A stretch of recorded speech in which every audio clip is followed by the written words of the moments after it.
O'zbekiston Respublikasi Prezidentining 2021 yil 3 fevraldagi 6155 son farmoni bilan tasdiqlangan O'zbekiston Respublikasining rivojlantirishning 5 ta ustuvor yo'nalishi bo'yicha harakatlar strategiyasini yoshlarni qo'llab-quvvatlash va aholi salomatligini mustahkamlash yilida amalga oshirishga oid davlat dasturi hamda O'zbekiston Respublikasi Prezidentining alohida ta'lim ehtiyojlari bo'lgan bolalarga ta'lim-tarbiya berish tizimini yana takomillashtirish chora-tadbirlari to'g'risida 2020 yil 13 oktyabrdagi PQ 4860 son qarori ijrosini ta'minlash maqsadida O'zbekiston Respublikasi Vazirlar Mahkamasining 2021 yil 12 oktyabrdagi alohida ta'lim ehtiyojlari bo'lgan bolalarga ta'lim berishga oid normativ huquq hujjatlarini tasdiqlash to'g'risidagi mazkur qaror bilan umumiy o'rta ta'lim tashkilotlarida inklyuziv ta'limni tashkil etish to'g'risidagi 638-son qarori qabul qilindi. Nizom tasdiqlandi.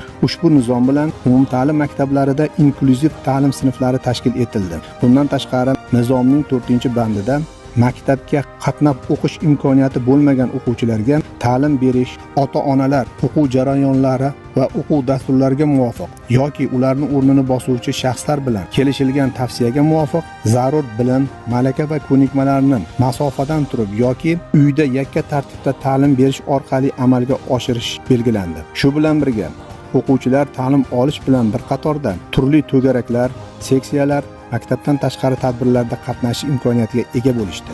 Joriy yilning 21-may kuni jismoniy, aqliy, sensori yoki ruhiy nuqsonlari bo'lgan tumandagi 37 nafar bolalar ishtirokida Oltiariq tumani nogironlar jamiyati tashabbusi bilan hamda tuman hokimligi, adliya bo'limi, yuridik xizmat ko'rsatish markazi, maktabgacha va maktab ta'lim bo'limi, yoshlar ishlari bo'limi, nogironlar jamiyati faol faxriylari hamkorligida Maftunkor ranglar jilosi nomli rasmlar tanlovi tashkil etildi.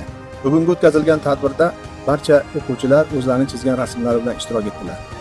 Barcha shu tadbirda ishtirok etgan o'quvchilarga homiylar tomonidan va mana shu hamkor tashkilotlar tomonidan tayyorlangan esdalik sovg'alari taqdim etildi, taqdirlandilar.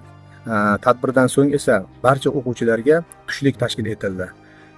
Bugungi tadbirimiz juda ham bir ko'tarinki ruhda, ko'tarinki kayfiyatda o'tdi.